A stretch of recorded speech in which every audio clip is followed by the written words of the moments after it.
right, good. Welcome, everyone. How's everybody doing? Okay, looks like TikTok is running. If you guys could please give me a thumbs up on TikTok, let me know that you can hear me and see me all right. If you could also on Instagram, welcome. Give me a thumbs up. Let me know that you can hear me and see me all right there. That'd be greatly appreciated. Easier to make the hair bigger on the other side or flatten. Disobedient. Literally the name of my hair care products it's a product line called Obedience or Discipline. It's ridiculous. I can't. Okay. Curls have an idea of their own. Looks like we are live on Facebook, Ivy Angela Rivera, Facebook, Ivy Rivera Psychic Medium, and YouTube at Ask Ivy. Perfect. So we're just going to give this a minute to let a few people tune in. I do want to encourage you guys to start dropping your questions. This is my free advice show. So anything goes. This is a play off of Dear Abby, the columnist who was insanely successful all the way from the 70s until today. Just people writing in, asking for some solid advice. So I always wanted to do it. I used to read it when I was a little kid. And I started the show a couple months ago called Dear Ivy, where I take your questions on any topic. All right. These are not free psychic mediumship readings. If you are looking for that show, it's called it's called Ask Ivy. And that's going to run in a couple weeks, typically on Wednesdays. You can also book a reading with me anytime. Go to ivyriverapsychicmedium.com to get an actual reading. So I want to say, while I let everybody tune in, and I want to let you guys start dropping your questions. Thank you to my YouTube members. I so appreciate your continued support. Yolanda, Lucy, Samantha Winger, Cody, Heather G, Jill Marie, Angie Thompson, Jennifer Cole, Bonnie S, D Alt, CJG, Maraid, M Subi, Mary, Audra, Robin Hartling, Chicken Mama, Tristan Marion, Edgar Velardes, Vanessa, Me Love 716, Andrea M, Jan Phillips, Demetris, Language Through Connection, and Denise Bennett. Thanks so much, guys. And for those of you who want to become a YouTube member, it's the best way to support me. Go to YouTube at Ask Ivy and hit the join button. It'll show you the 3 different tiers of membership options. If you guys missed it, how do I let go, or how to let go of someone you love, living or deceased, someone you can't stay connected with in the way you used to? If you missed that, we just did a church service on that Sunday. Okay, so that is now published on all platforms. Check it out. It's getting a lot of really great feedback. A lot of people are saying this really helped me out a lot. So if you struggle in that area, being overly connected to someone who is sort of no longer around, okay, in that way, this will give you the tools to let go. All right. A couple quick announcements. We do have coming up, the Psychic Mediumship course is evergreen, so you guys can attend anytime. You don't have to wait to be with a group. However, we do have a current group running. If you want to jump in with that, the registration is now open, though, for the Psychic Mediumship course starting August 12th. And the tarot course, if you missed it, it is evergreen. That group just wrapped up. So she's taking a brief break. Now, because it's evergreen, you could just do the video downloads and still get to interact with our tarot instructor and all the good things. But if you want to join with the next group, registration is now open for the Spirit of Tarot. And that's going to be September 10th. All right. We also have Margin Manor Winery Psychic Fair. So my Ivy League Psychic Fairs are back for the season. This is the first one of the season at the hauntingly beautiful Margin Manor Winery in Appleton, New York. Pre-booking is about to shut off. So if you didn't already book with your reader, you may want to go ahead and do that now. You could try your hand at a walk-in. Walk-ins are always welcome. That's going to be this upcoming Sunday from 1 to 4. And booking is also open for our April fair going on the 27th. So if you're going to miss this one, you could just catch us next month, April 27th. Okay, so for all of this, you can go to ivyreverapsychicmedium.com. Let's go ahead and get into it. So welcome everyone, I'm Ivy Rivera. I'm a psychic medium, a Taino airwalk. This is my Dear Ivy show, a play off of Dear Abby, where I take your questions of any kind and I give some free advice. These are not free psychic mediumship readings. You can go onto my website, check out the description to book an actual reading. I do ask that everyone at this time, please give this video a thumbs up, drop a comment of any kind. It helps me out in the algorithm. All right, donations are appreciated, but not required by any means. And please do subscribe. Okay, let's go ahead and get started. What question do we have first?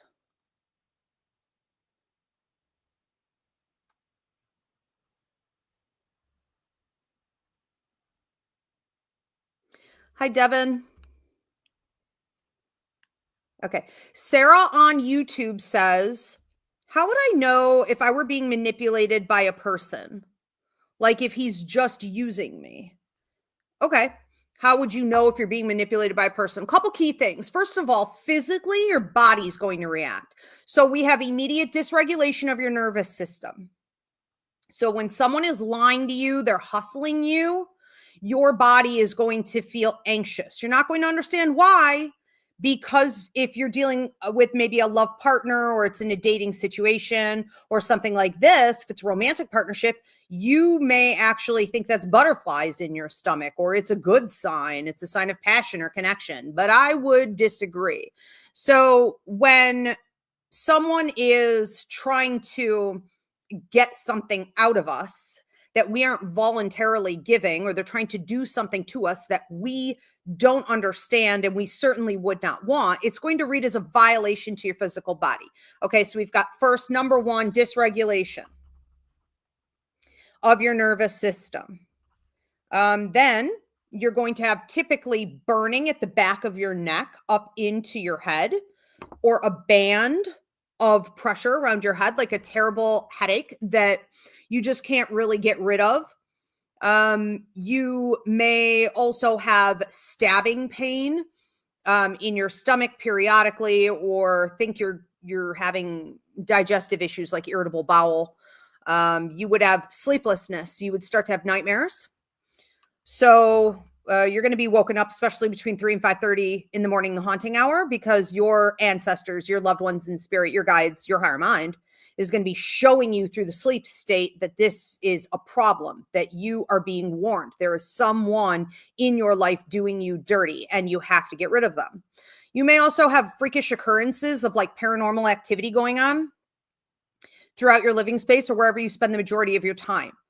Here's a good example. I have a doll that belonged to my great-grandmother. She passed when I was 6. It was a wind-up doll, and its head would rotate, and it would play this music. And whenever someone new comes into my life who doesn't belong there, this doll that is now like 40 years old will just start playing on its own. Okay. And it's been doing that since I was a little kid, whenever someone bad was in my vicinity. So watch for, strange paranormal activity like that, warnings from your loved ones, your ancestors. It would also be something like birds, typically seeing a lot of birds, but they're moving from the right to the left, which is you're going backward, right? Or there are problems in that direction. Let me think of what else. Other warnings that you may get. Ear ringing, tinnitus, sharp, even pain in the ears, burning of the ears, feeling like there's pressure, like when an airplane goes up or comes down in the ears, or like a seashell is up to your ears. Now, the left ear is mediumship activating, so spirits may be trying to tell you and warn you, but the right ear is typically, the grandmothers used to say, left for love and right for spite if the ears were ringing. And that's fairly accurate. It's the right ear, not necessarily for spite. In this case, it is, but it's a warning of some kind. It's your psychic ability, your third eye, your higher mind kicking in, and you really need to pay attention to what's coming through. So there are a million ways to know that, you're in some type of trouble with someone, or that you're about to be. It's more ourselves, our minds, our double-mindedness that gets us in that fix. So it's not that you're not receiving the warnings, that you're probably wanting to overlook the warnings or turn a red flag pink or something like this. So don't get in your own way. That's going to be the best way to stay out of this. Okay. Great question. Thank you, Sarah. We have another question. Again, welcome everyone. This is a free advice show. Anything goes. Please post whatever your question is. This is from a Mark on Facebook. What can I do to feel more aligned with my true self and purpose in life? Well, I think that the first thing you have to do is be willing to remove the blocks and obstacles. So I'm always saying there's no point in manifesting and coming up with a big game plan and trying to get in alignment with your life contract and all of this if you have a bunch of junk in the way that doesn't belong there. So the easiest way to get in alignment with anything is to remove what doesn't belong. Detox. Okay. So you want to look at the areas of your life that are stale, are old, you've outgrown, the universe has told you that this person or this situation needs to go. Maybe you need to evolve out of a living space or a job or a career, whatever it is. Maybe you're putting your money toward the wrong things. You're going to want to take all of that very seriously. I would make a list of everything that you haven't done, but you were supposed to, and start there. After that, things are going to come a lot easier. You can feel very much, though, throughout your entire life, especially if you're raised up in America or really, I guess, any modern capitalistic society, that you're out of alignment. And so you can get a life contract reading with me at any time. I break it down what you came here to do. You could also get, I don't do them, but an astrology chart, a birth chart, looking at what your purpose is when you came here, or a good numerology chart. All three are identical. So that means that when you came to Earth, you agreed to do certain things. If you don't have that roadmap, then it can be confusing, especially when, again, you're in a capitalistic society that tells you that your only purpose is to be responsible. That makes you a good person, to get that money, right? To feed the machine. And so you are very likely to stay in a career that you have no business being in, to keep on pushing in situations that you should have left long ago, or whatever it is that you're doing to just kind of right, feed capitalism. This is going to require you to take a good hard look at what you really wanted to do. Now, usually we see this around 5 and 6 years old. We see this again around maybe 11 or 12 years old. And then we see sort of the final burst of it around 16, maybe 17. And after that, if it hasn't been squelched and your light hasn't been put out, you should be able to go back and remember what you wanted to do. Now, I know every little kid, and so you go into a meditation and you say, let me think back, and call in your work and money guide who oversees your life contract and say, help me remember who the heck I was, what I actually wanted to do when I was a child. And I know that maybe every 5 or 6 year old, does want to be a superhero or a firefighter or something like that. And that's not really what I'm talking about, obviously. I'm talking about that nature that would have been there. Did you want to do something more exciting? Did you want to rescue people? Did you want to heal people? Did you want to be working with the community? Well, if you're behind a desk and you're doing some kind of, I don't know, weird tech job because it pays the bills and you have dental, maybe this, we need to start looking there, because the energy of what you wanted to do as a child is still very much alive and well in you and in alignment with what you really came here to do. It's also where your money lies, even though society will tell you the opposite of that. If you transition over to what your true calling is, the money will flow. This is the most lucrative thing you can do. And then when you're in alignment with those basic things, okay, you've cleared out and detoxed from blocks and obstacles. You are doing the work that you came here to do. We've got abundance in health. We've got abundance in mental well-being, abundance in spiritual development, abundance in our relationships, abundance in manifesting and prosperity and all kinds of other more fun things. Okay. Also, I would just say, and this is, in general, stick around with people who know how to do this. Don't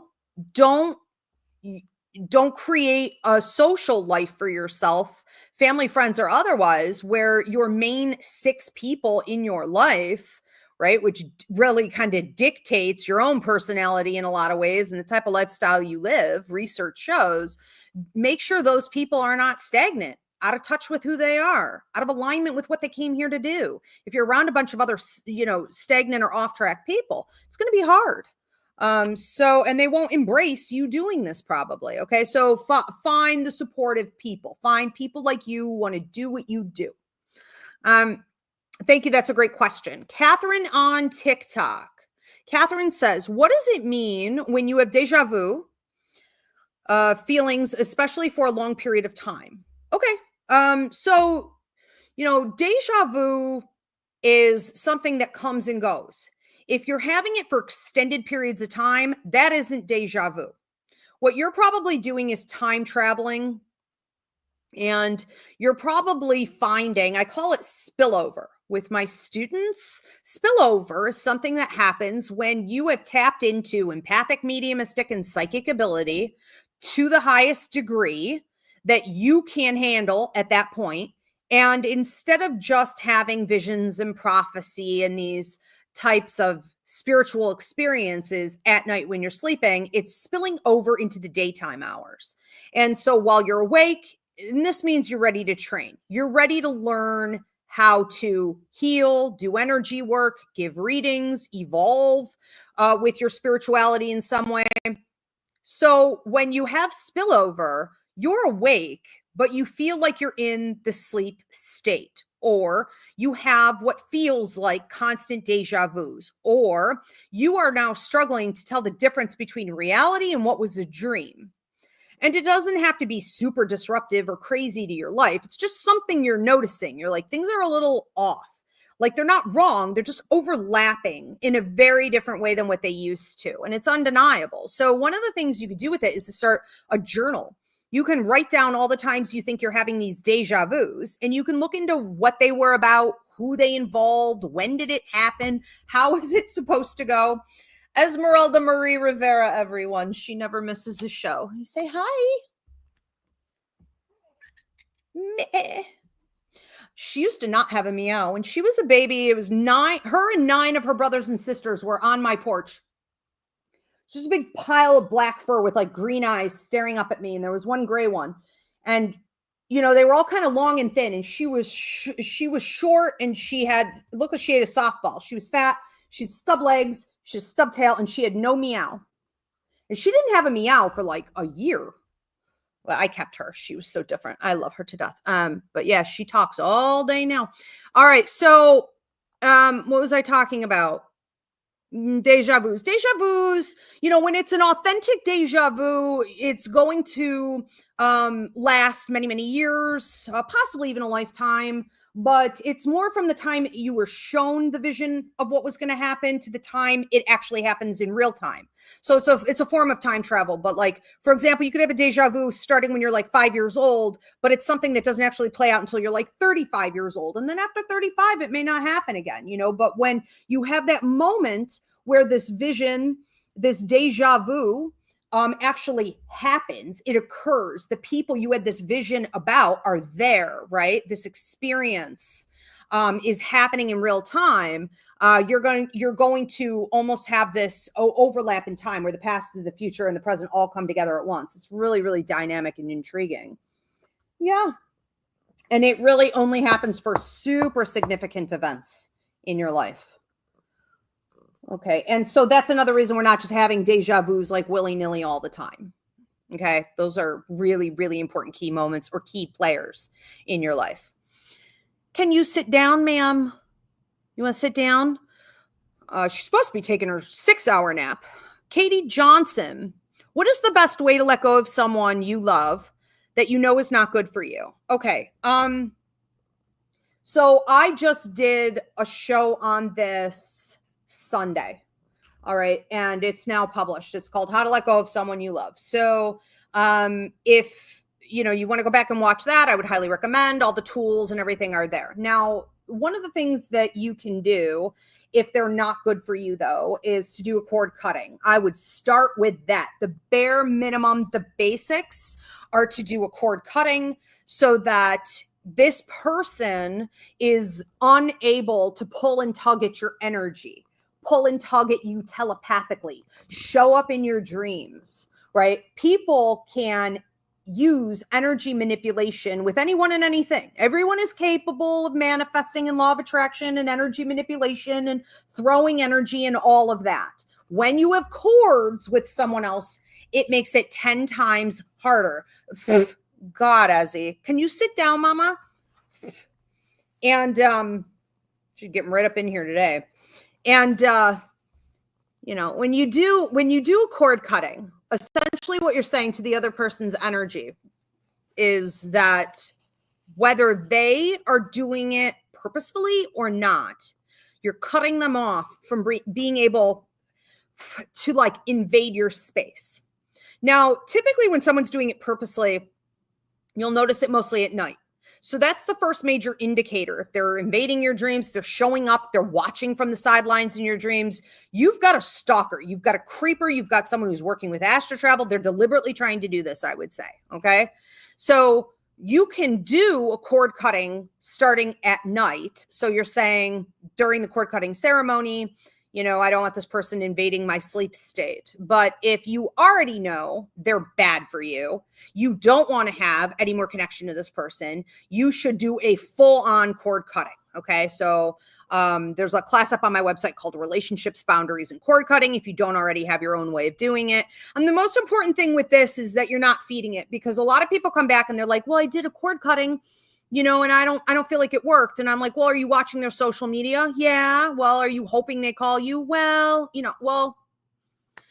have to want it. You have to sometimes even renew it or redo it, because say you were together for quite a while. Okay. There's a lot of that old energy in there and a lot of that toxicity and back and forth. Sometimes it can take a couple attempts at a cord cutting to really make it stick. Also, whenever this person decides they want to reconnect with you, or if they realize, heaven forbid, and they always will realize that you're about to do a cord cutting, they'll literally show up in the physical. Forget energetic. You're going to get a text. They know when you're about to cut them off. So, they're going to try to reconnect that cord or reattach to your energy, right? So don't be shy to do it repeatedly and keep your boundaries in place.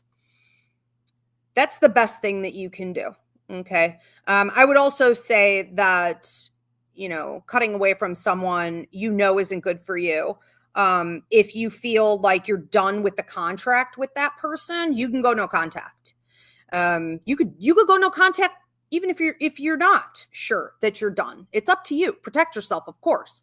But if you still feel like there's work to do together and you don't want to 100% go no contact, or you kind of want to see how they're going to act. Like sometimes I do that with people. I'm like, all right, maybe I won't block them because I want to study them. I feel like I can learn something from this. It's like a science project. Okay. So if you're going to do that, that's fine. But if you go no contact, you're really solidifying what you did in the cord cutting, saying absolutely not. You have no way of coming near me. Okay. So that's sort of the more tangible thing that you can do. Great question. Devin Romanoff says, how do I get the courage to meet people when it comes to relationships? I feel an immense sense of self-ugliness with every damn rejection.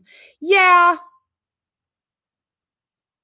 But sometimes that's why people reject you, not to say everyone is deliberately like going out of their way to upset you, but a lot of people are ugly. A lot of people have darkness. A lot of people don't appreciate when you come at them like the freaking superstar you are. You have a very high vibration, and these aren't psychic mediumship reads. I'm just saying, you have a very high vibrational energy about you, and you come as like a level 4 empath. And when you come into someone's energy like that, you may be attracted to them, but that doesn't mean they match it. It doesn't mean they're in alignment with you. It doesn't mean you're the same. We're not all the same. And so if you threaten to challenge them, if you threaten to be the mirror for areas of improvement, when you are a level 4 empath, you automatically, with everyone you meet, create a dynamic there unintentionally that forces them to look at areas where they need to heal, do shadow work, make improvements, whatever. So don't expect everybody to like you. And like science shows something like 10% of people won't like you anyways. Okay. But I would say for level 3-4 empaths, especially, I mean, we can really increase that by like 30, 40, 50%. So there is this nastiness, this ugliness that's revealed when you go ahead and make yourself sort of vulnerable to someone else, or you show interest and they have that opportunity to stick it to you. You know, like they think you're up to something. Here's another phenomenon that I think is really fascinating. I talk about it in my empathic awareness class. We know that people look at empaths suspiciously. They think you're up to something, that you're looking to do them dirty, that you're not just going to like one up them, but you're up to something more sinister than even that.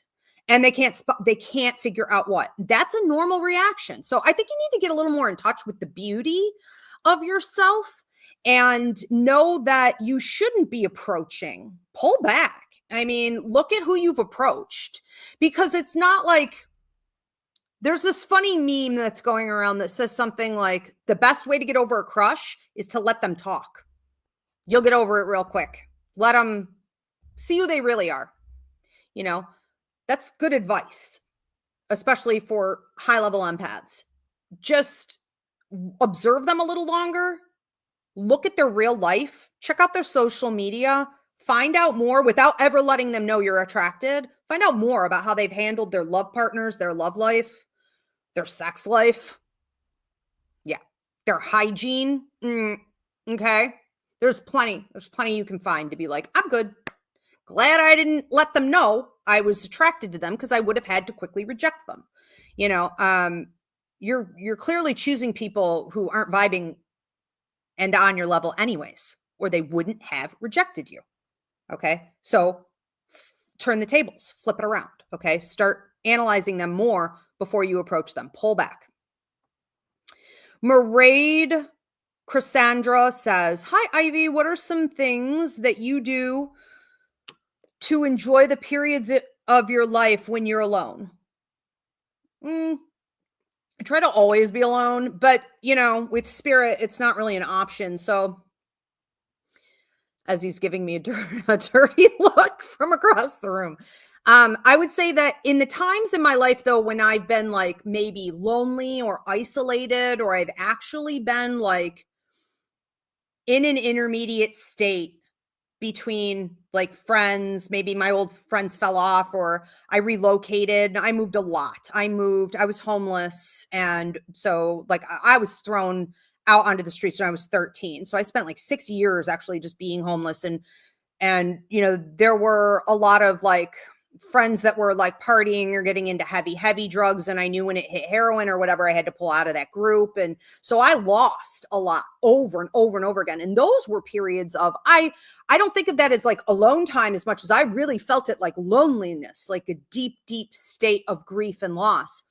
And you got to rebuild. And when you're rebuilding, you know, it can feel like it's going to be forever before you find your new people, especially, you know, if you don't know exactly who you are or who you fit with or what you're looking for. So I would say that during those times, and I've had that a lot, I have just allowed myself to enjoy my own presence.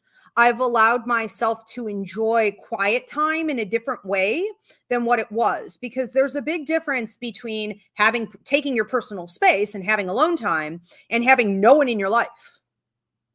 No one in your life, right? Two completely opposite things. So during those times of transition, let's say, I've taken the opportunity to get to know myself better without other people's energetic influence.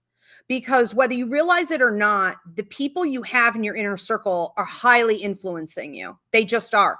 And you have these energetic bonds with them, even when you're not with them, that affect you. They affect the way you think, and they can hold you back a lot of the time. So I would spend a lot of time focusing on getting back in touch with me, like I'm dating myself, you know? It's kind of like after a breakup, what a lot of people do to heal for that first like year and a half alone. It's kind of like dating yourself, you know? I would also spend a lot of time doing what I enjoy, like writing or poetry, or also going down to the water. So time in nature. And whether this is healthy or not, I do obsessively enjoy it. I would work like a dog. I would collect that cash. I would stack that cash. I would have future plans for what I'm going to do with that cash. You know, what do I want to spend it on as far as vacations and stuff are concerned? But I would dive into my work because my work is my passion. And so that's usually also where the new people came from. So it was in alignment for me to just enjoy getting into my work when I would have normally been maybe out with these people or doing something else or recovering from a night out of drinking or partying, you know, or whatever, socializing with them or texting with them or being, you know, on the phone with them. Because that was removed, I could just work. And, you know, being in alignment with, this is why it's always so important that what we're doing for work is also our life purpose. You know, but that's where the new people would cross paths and we would start working on projects together. And then those relationships built into actual, more significant like partnerships. You know, your soul tribe members can show up at a time like that. So, I would say just do whatever you enjoy, you know, unapologetically.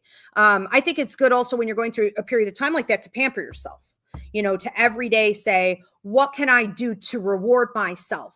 How have I done well with this transition today? You know, and always have things on hand too. I don't just do this during periods of time when I'm going to be like alone, but like if I ever had a health problem, or, you know, I was going through a major transition with something that made me feel unsettled at my foundation, I will always have a bunch of like movies that I'm looking forward to watching, you know, or getting a new subscription to something, or a bunch of books that I'm going to read. Like I'll pour myself into educating myself and being intrigued. Anything that holds my attention, I'll pour into that. Great question. Thank you. Tia Lisa 989 on TikTok says, what does it mean if you haven't had any paranormal activity? That you're blocking it.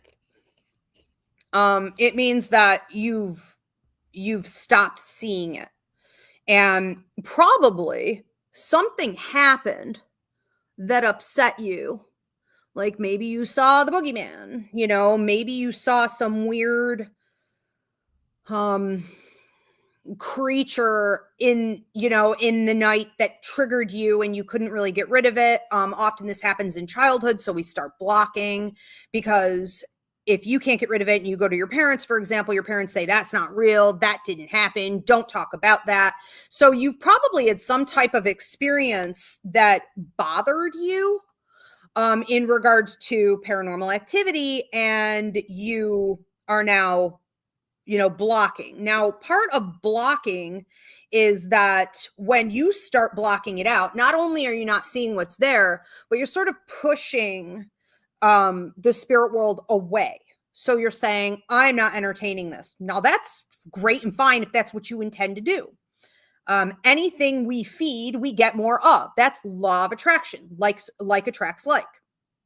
But when you're doing that, you're so unavailable, you're so disinterested, you're not seeing anything from the spirit world. Paranormal activity is not going to have any interest, you know, in communicating with you, because you're not playing, you're not available, you're not there to interact and have fun, you know.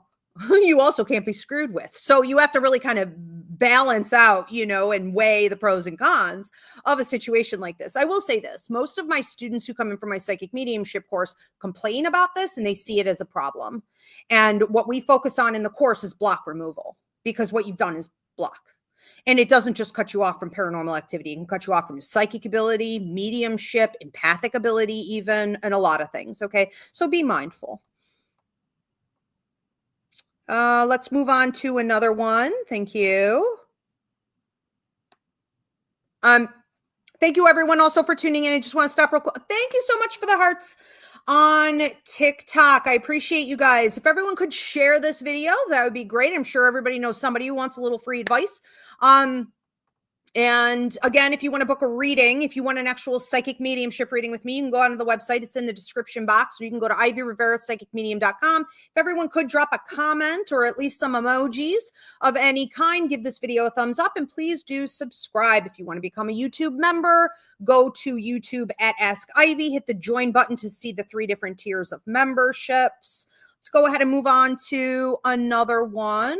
So we have Ray on TikTok says, what is the best way to manifest properly? First of all, you have to do the block removal. So get everything and anyone out of your life that doesn't belong there, that you know you were supposed to let go of, or you were supposed to transition out of to something else. Once you do that, then you could talk manifestation. So after that, you want to see what is in alignment with your life contract, which is identical to your numerology chart or your birth chart, right? North node.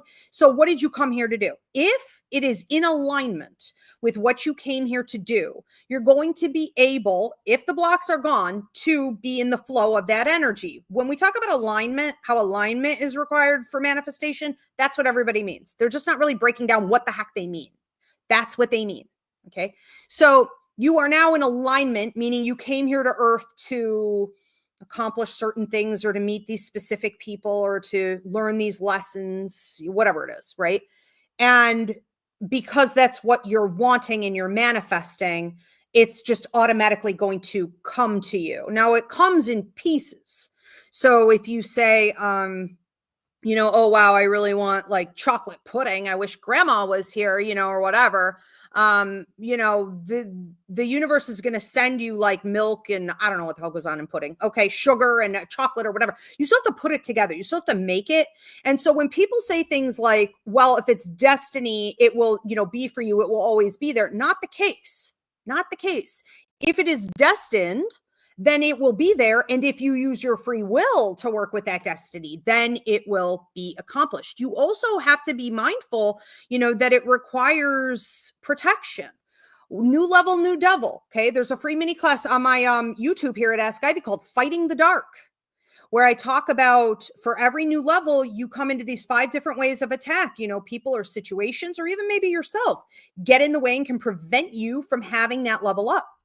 So it's not just about, manifesting or creating or showing up or being in alignment for something, it's about doing the work. And then it's about maintaining this thing that you're creating so that it's protected like a baby plant, out in the elements, and hold the line and it will go well.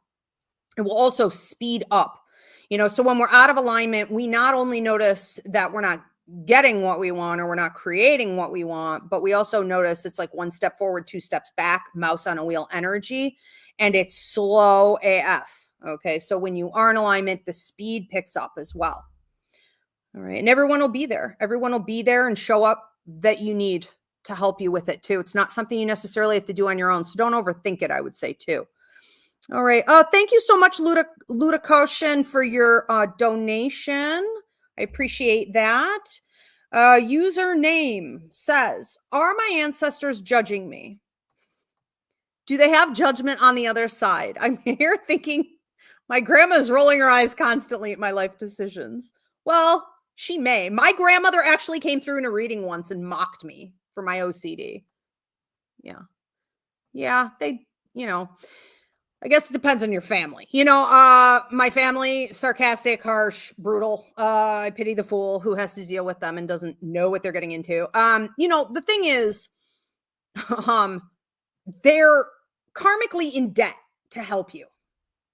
So while your ancestors love you, your deceased loved ones love you, they are also in debt to make sure you do your best and have the tools, or picking up those tools and get to where you're supposed to be going in life.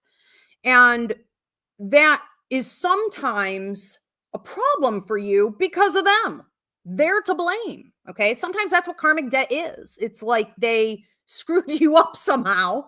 And now, you're dysfunctional and you can't accomplish something as easily as maybe you think you should, or other people do, or whatever. And their job is to come and make sure you have the tools and you're using those tools. So we commonly see this. This is why a lot of times in readings or healings, an ancestor or a loved one will show up and the client will say, well, I don't even really know them, or like, I don't want to talk to them or whatever, I don't even really think about them. And it's like, yeah, but they have karmic debt to you. So they're constantly thinking about you and they're constantly helping you and working on your life and working with your guides, so it is important to know where those karmic ties are. I would say that username says that makes sense. But are they like annoyed with you? No, there is not on the other side aggression. If they have crossed over into the light, they had to let go of ego, which is fear, manipulation, and control. They've let go of anger. They've let go of their prejudice. They release all of that. So it's very non-judgmental, even if they're mocking you. Okay. And yes, that may be happening. Now, if a spirit stays earthbound, you shouldn't be taking advice from them anyways. Okay. So if we have ancestors that are earthbound or deceased loved ones that are earthbound, if they haven't figured out how to cross over into the light, they're not in a position to be giving advice. So we don't care whether they're laughing or not. Pamela M on TikTok says, what do you do to manifest money? Okay. So this is sort of the same question as what the guy a couple questions ago asked. About manifestation. It's the same rule applies for money. So whether you're trying to manifest a love life or a great job or a piece of real estate or whatever, you know what I mean? It's no different than the rules that you would use to manifest money. I would say in a lot of ways, money is the easiest thing to manifest because we're all in alignment with money. How are you going to eat? That's a given in the human experience. Not hard to manifest money. One of the things that I do on a regular basis, like several times a week, I have to do it. I simply stop what I'm doing and I ask if there are any blocks or obstacles in my way. Meaning, is there anything else I'm supposed to be doing today other than this money I'm trying to manifest, right? Or what it's going to take for me to get that money. What else am I supposed to be doing with my time right now? And as soon as I realize I'm in alignment and I'm ready to do whatever, use my free will for the destined money that's coming to me. As soon as I'm in alignment, I'll say, I'm ready. And I pretend like a light switch is above my head and I turn on. I say, I'm ready and I'm available. And within a matter of seconds or minutes, the phone will start ringing, bookings will pick up, emails will start rolling in, opportunities will come, blah, blah, blah, blah, blah. And that's it. And when I start to feel overwhelmed, I shut it back off. Not even knowingly sometimes, but I shut it back off when I'm like, okay, too much. And then I'll notice if things are a little slow and I'll be like, okay, I need to finish this. I'm on. I'm available. You can do that. And this is just great for anyone. Say you want a love partner and no one's really asked you out in a while and you're like, that's weird. Like, I'm not really attracting anybody, or you don't like what you're attracting. But you want something significant. You want a love partner. You could just visualize that you're turning a light on above your head. Like you're a taxi cab and the taxi cab is now available. Pretend you're in New York. You're turning on the light on your taxi cab, right? So like whoever gets in, we're going to find out, And so you turn it on. I'm telling you, probably within 24 to 48 hours, you're gonna get asked out. Are you gonna fall in love? I don't know. Okay, but you modify it, right? You polish up what you're asking for. But these are super simple. With people are easy to use in manifestation. Money is easy in manifestation. These aren't complicated things. But again, you have to be in alignment. You have to remove those blocks, or nothing good. Steph on TikTok says, how do you know what your life purpose is? Well, plug, you could book a life contract reading with me. It's what you signed on to before you came to Earth. I cover your 5 to 6 pivotal points. Those are your 6 major level up opportunities that you get in your life.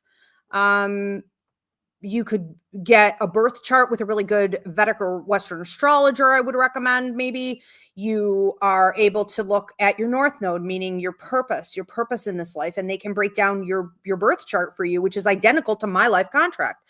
I've been studying these for over 16 years. They're identical if you have a good astrologer or a numerology chart. but that's where you want to get started. When people say, here's a common misconception I've been noticing a lot lately too. People keep asking me this question, like there's only one. Like your life purpose is not one thing. And even when it is like one main thing you're supposed to be focusing on, that's not going to last your entire life. Like I said, you get 5 to 6 level up opportunities over the course of your life. Each one is going to look different. Often, actually, what we see in a pivotal point is you have to completely release and let go of what you were building before that. And most people won't let go of what they've been investing in. They dig in for dear life, and they shouldn't, right? So you have to be more fluid about the way you think about it. I had someone ask me the other day, is my life on purpose right now? And I was like, well, if your whole life was on purpose, you would probably die. What's it called? Death by enlightenment? What is that phrase? Let me know in the comments. It's like you wouldn't be having a human experience if everything in your life contract, your life purpose was in alignment. The goal is to get all this stuff done and to learn the lessons and to have those contractual relationships. And it's a very complicated process. So expecting that you're in alignment with your life is not going to happen. And that's okay. But you do want to look at the areas where improvement needs to be made, and there's always going to be something. So we need to live more in the gray with that. There's a very black and white thinking with life contracts and life purpose and life path. It's very black and white, almost like people don't believe it's real, almost like it's fictitious, right? But it isn't.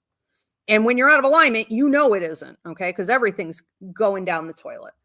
Everything's affected negatively when you're not living within your life purpose or on your life path. So we have a question here from CJG. My question is, when you are thinking of someone constantly, does that mean they are thinking about you also? Well, what's going to happen, whether they're living or deceased, is when you think of them, you're energetically pulling and tugging at them. So it's kind of like calling them up on the phone. It's like dropping them a text. They're going to energetically notice that, whether they want to or not, whether you intended for them to notice or not. They're going to notice that. And then, yes, therefore, they are thinking of you. Now, it's the same thing with you. I would say that for most of my clients, what's happening is that they don't want to think about this person. They don't want to deal with this person. They're not hoping to hear from this person, but this person keeps popping up in their thoughts, signs and symbols of this person everywhere. They're showing up in their dreams. They almost feel like they're getting haunted by this person. There are signs of them in the universe around. So they wonder, like, am I supposed to talk to this person, even if they don't want to? And it's very confusing. And I would say in situations like that, it's probably them thinking of you, them pulling and tugging at you, them hoping they can get you to chase them or unblock them, or that, when they do finally reach out, maybe you'll respond, and people become very obsessive about things like that. And then you would think it's you thinking about them when it was actually them pulling and tugging at you, So I say too, with mediumship, if you're thinking of one of your deceased loved ones, often, especially if they've passed a while ago, if they've been gone for a bit, at least 3 years, I would say that when, you feel that you're thinking of them, it was really that they were there ringing your ear, thinking of you, sending you a song, sending you signs and symbols. Usually with the deceased, it's them coming to you. And by the time you realize it, you think it's the other way around.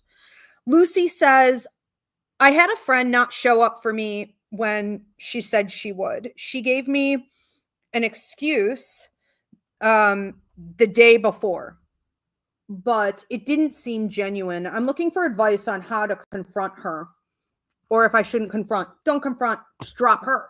So, people are grown. When you're dealing with grown-ass people who don't know how to act, whether they're tied up in their own life or they're just disrespecting your time or they're not really prioritizing the relationship, you don't need to point that out. I think that by saying nothing and by pulling back and sort of dropping her, cutting her out, or not giving her another opportunity to do that, maybe she'll reflect. Maybe she'll figure out what went wrong. And if she wants to come to the table with an apology and say, let's work on this. I'm sorry I did that. Here's an explanation for why I did it. And you hear that and you're like, okay, that was sincere. That was authentic. That's a good reason, which I doubt. I wouldn't hold your breath. But if there's at least some acknowledgement of the mistake that she made and the disrespect to you, maybe you will want to work with that. Maybe you won't. Maybe you'll just get some closure, even if you don't need it. But don't waste time with grown people explaining what they did wrong. Show them through your actions what they did wrong. Okay. So it's like, everyone says that like Geminis are super two-faced, but what we're really doing is showing you who you are. And it's a great technique. It works like a charm. I never have to explain myself. I will just show you how you just behaved with me. Right. And you're not going to have any more questions about anything. Also, most of the time they'll run off and then you really got your answer that they don't want to be treated that way, but they were okay treating you that way. And that says a lot about their character. Okay. No need to have an awkward conversation about it. They're too old to be acting that way. They know what they want to do. They moved that way and you move in the way you feel fit to protect yourself. Right. CJG says, thank you. You're welcome. Absolutely. Thank you so much for sending in your question. Hunter Santiago says, hello, what can I do to get myself back out into life? Work has been rough lately. Getting back out into life. Well, I think that doing something you really enjoy is key. It's sort of like one thing leads to another. So it's not like, how do I change my entire lifestyle? It's like, how can I do one thing? If I've been boring, 80% of the time, how can I just reduce that to 79% of the time? It's like coming out of winter, you're pasty and you haven't had vitamin D in a long time and you haven't seen the sun, you don't recognize the world, nor do you want to play in it. You just want to go back to bed. It's like coming out of things. I think it's also a really important time for everyone to realize this research was kind of shocking that I didn't know the highest rates of depression, anxiety, suicide, and like malfunctions when people are dealing with disorders and things, where things can go a little haywire is not in the winter at all. It's not seasonal depressive disorder, sad disorder. It's spring. Highest rates of suicide and everything, right, is springtime. So that's something to keep in mind, that you may be feeling like you have to push yourself, out of a rut, or you need to get back out there, but take it slow. Love yourself.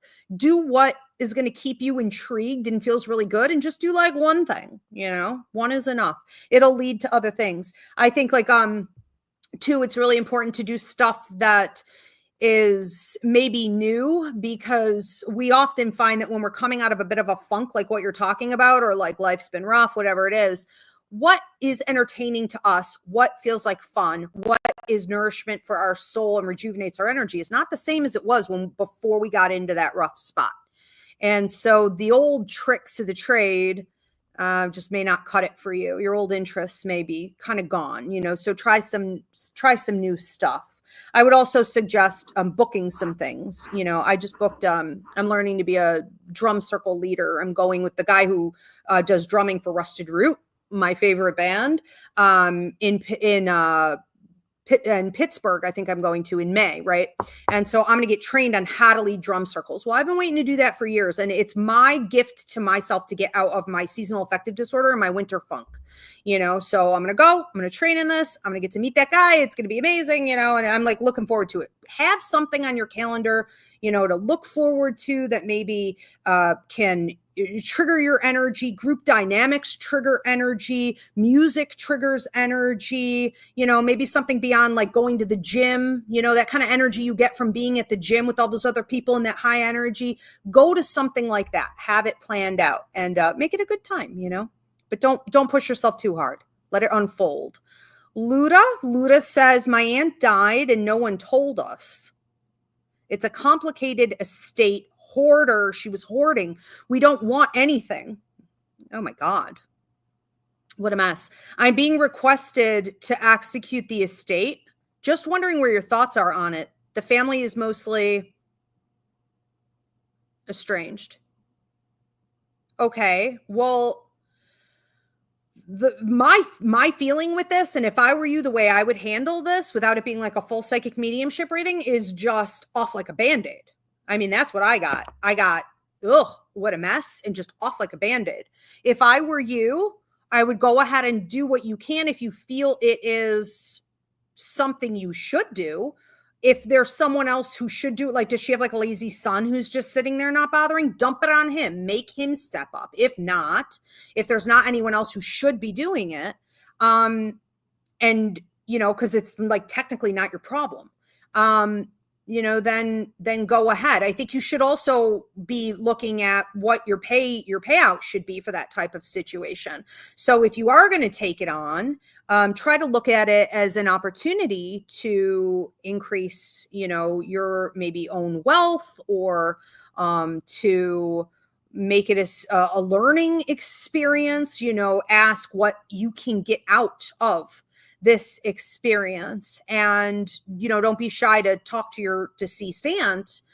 She is going to have no wishes. They don't care about the things they left behind typically, unless it's affecting someone emotionally, that they may care about the human, but they're not going to care about the stuff, the junk, the objects that she was hoarding. But feel free to connect with her a few times, to ask her to just sort of like bless you through the process, because she has karmic debt to you in that area.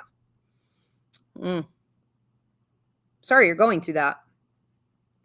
Okay, let's move on to Kim says, I love Rusted Root. Do you know Root?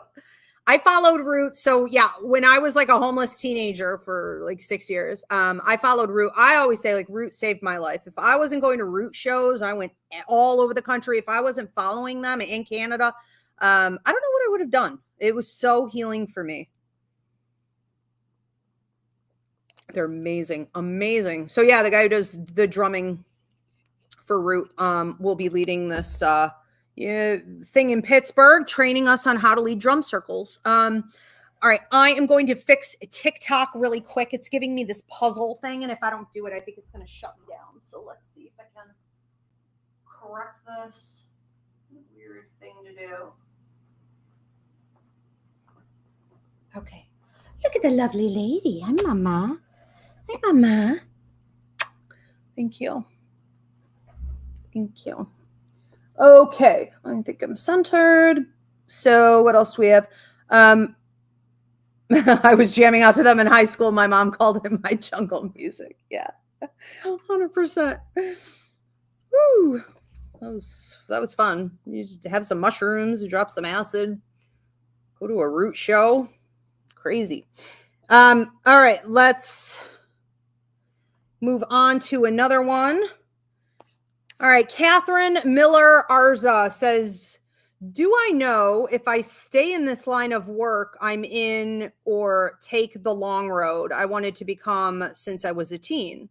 What is my path in life? Well, you can book a life contract reading with me or a reading, right? And we can take a look at it. I'm not doing readings today, but I will say, yes, you need to look at what you, someone had asked earlier in the show. You may want to go back and watch that longer explanation I gave, but a similar question to you. And we were talking about looking back at your childhood, 5 to 6 years old, 11 and 12, 16 to 17.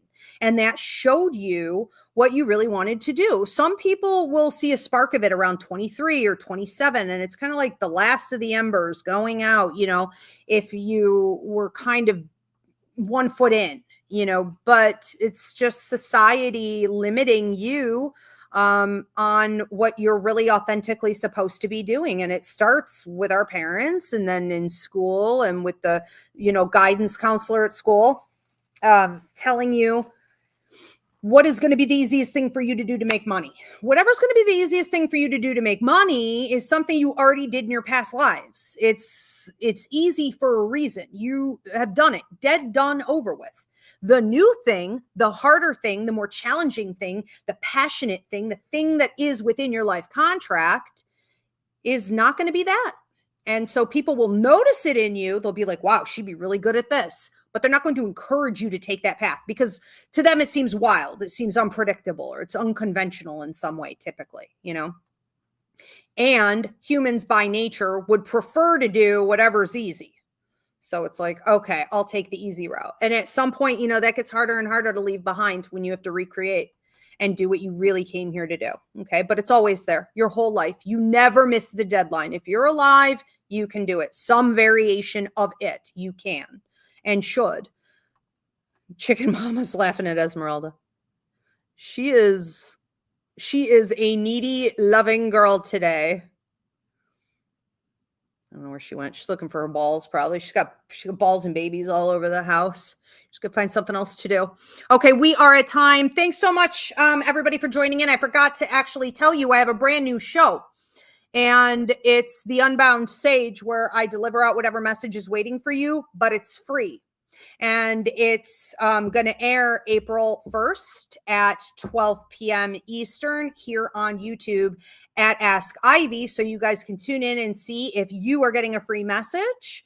And then after that, I'm doing part of that free series on the 6th of April. I'm doing another one, but it's Ask Ivy. And you get to actually ask a specific question and I will give you an answer if you're chosen as a winner for that. Okay, so go ahead and tune in. Hope to see you guys for that back here again, YouTube at Ask Ivy. If you guys want to book a reading, a psychic fair, or a party with me, go to Ivy Rivera, psychicmedium.com. Thanks, everybody. Have a great night.